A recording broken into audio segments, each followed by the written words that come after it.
Top 3 audience interactions that I've had since I've been playing Trixie the Pixie in Pirate Pixie and the Mermaid.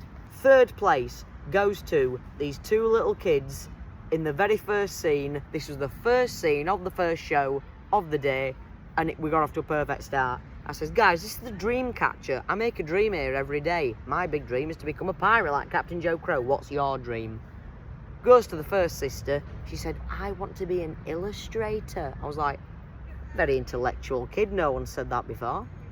Second sister goes to her. She said, I want to be an author. I've gone, 2 sisters, you writing the books, you doing the drawings, and I snapped out a character, forget Trixie Pixie. I, as myself, was going, yes, I was jumping for joy. I was like, that's the perfect answer that I wanted. So we've got the dream team. That's amazing. I ought to get hold of my sister and say we ought to collaborate at some point. The silver medal goes actually to a parent who came in, and I think she was more into it than some kids. She was at the dream catcher when I asked, guys, do anyone know what this is? None of the kids knew what it was. She said, it's a dream catcher. I made one when I was little. I was like, what a sweet parent. Clearly dreams don't die when you go over the age of 21. And then we took all the kids over to the plank. She wanted to go first on the plank. I'm walking the plank, I'm walking the plank.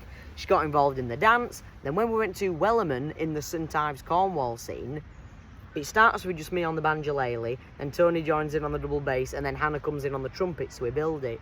When Hannah comes in on the trumpet playing the melody, she'd clocked at that point, the mother, it was Wellerman, and her face just...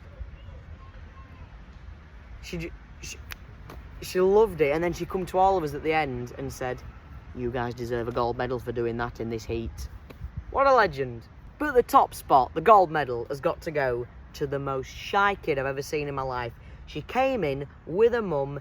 She was literally cuddled up like this. She was scared. She was a little bit like this. She was didn't really want to do anything. And the mother actually came to us at one point and said, I'm sorry about this. She's, I think she's a little bit overwhelmed with it all, which is to be expected. We've built a 360-degree world for the children to get involved in.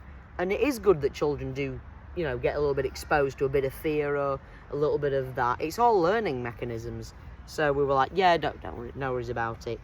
As the show went on, she got more and more and more and more into it. We got to the Tahiti Woods scene again. When I turned into a pirate, I thought she's going to be absolutely terrified here. She was getting up. She was like, boo, like proper getting involved, because they got to boo me when I turned into a pirate. She was brilliant, and then she came to all the characters at the end, at the very end of the show, and shook all our hands and said, thank you very much. I was like, yes, guys, we did it. We won her over. Boom.